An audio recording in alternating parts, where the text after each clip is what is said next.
I have a question for you. Do you want to be healed? Sir, I have no one to help me into the water when it's stirred up. And when I do get close, the others step down in front of me. That's not what I asked.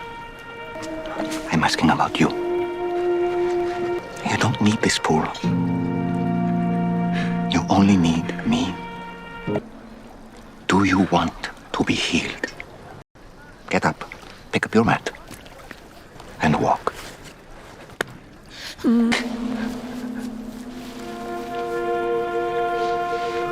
When you talk about grace, we often think of it as God's unearned favor, His gift to us even when we don't deserve it.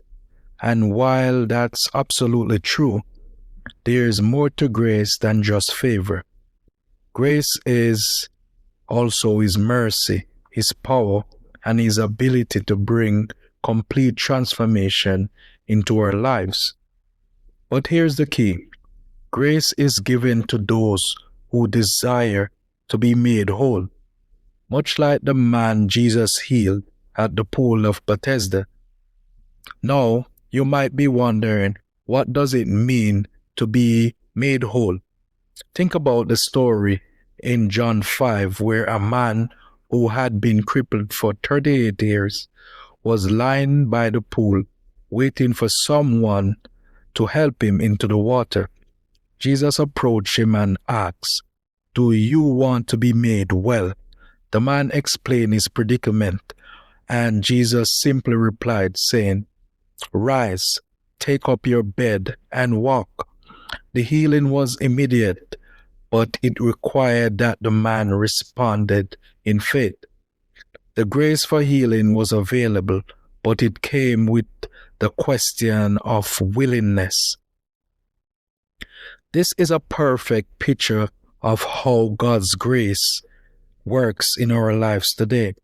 Many of us are like that man, waiting for God to move, for something miraculous to happen.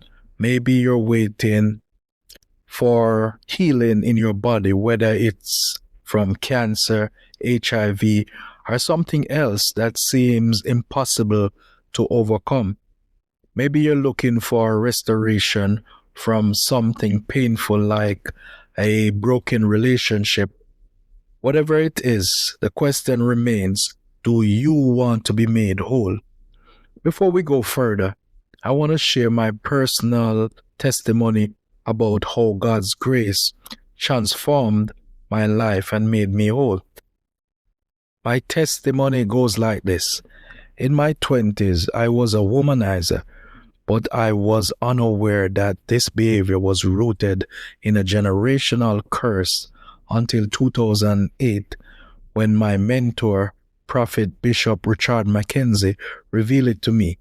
He told me that God would remove this curse if and only if I got close to Him.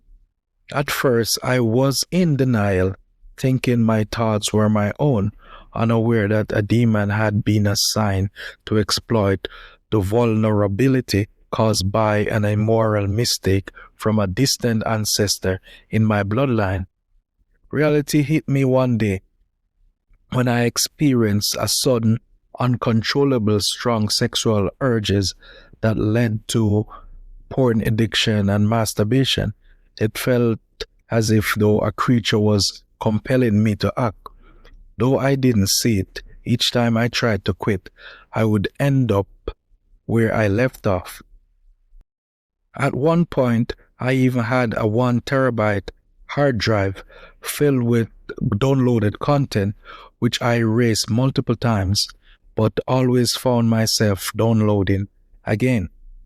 I was in a deep, dark hole, disconnected from the presence of God because of my sexual immorality. I cried out to God, feeling dirty and low. Even after repentance, the struggle didn't stop. The demon came back in dreams to attack my damaged soul, trying to entice me, and when I refused, it would assault me in my sleep each night. but God gave me the will to choose, and I never succumbed to its sexual advances. This continued to bother me even after repentance until I fully surrendered to God, making Him the head of my life and filling every area of my life, every space with Jesus and following His purpose for me. That surrender was the turning point. The sexual assaults stopped, and I began to walk in the authority that God gave me. I learned to speak His word against the demons and unclean spirits, and they stayed away. God made me whole and gave me a new identity in Him. The beauty of grace is that it's not something we earn. It's a gift that God gives freely, but it also calls us to surrender. Grace is always available, but it requires a heart that is fully surrendered to Jesus. Sometimes we can be praying for healing, for a specific miracle, but we're holding back areas of our lives from God. It's not enough to pray for change while keeping a part of our hearts hidden. The fullness of grace can only work when we give ourselves completely to Him. Think about those who experience miraculous healings, people who had been healed from incurable diseases like cancer or HIV. These miracles didn't just happen by chance. They happened because those individuals surrendered fully to God, trusting Him even when things seems hopeless.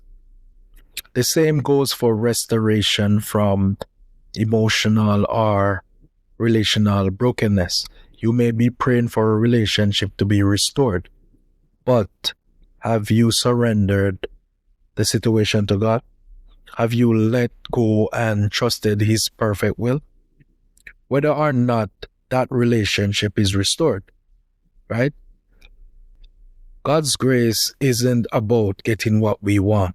It's about being transformed, made whole in ways we never thought possible.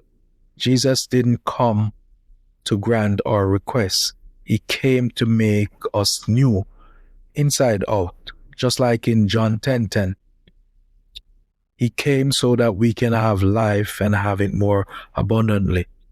And that transformation requires that we lay everything at His feet, surrendering our desires, pain, and expectation.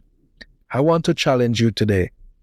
If you are praying for healing, whether physical, emotional, or spiritual, ask yourself, have I fully surrendered this to Jesus? Healing and restoration comes through grace, but that grace flows through a heart that is completely given over to Christ. Whether you're facing a medical diagnosis, an emotional scar, or even just uncertainties of life, know that God's grace is enough, but you have to let go and trust Him with everything. Like the man at the pool of Bethesda, you must be willing to say, "Yes, Lord, I want to be made whole." God's grace is here, available to you right now. It's the grace that heals, restores, and makes all things new. All you have to do is accept it and surrender to Jesus. And when you do, you'll find that His grace is more than enough to carry you through whatever you're facing. Thanks for tuning in today. If this message spoke to you, I encourage you to take that step of faith, give everything to Jesus, and watch what His grace can do in your life. Until next time, stay blessed.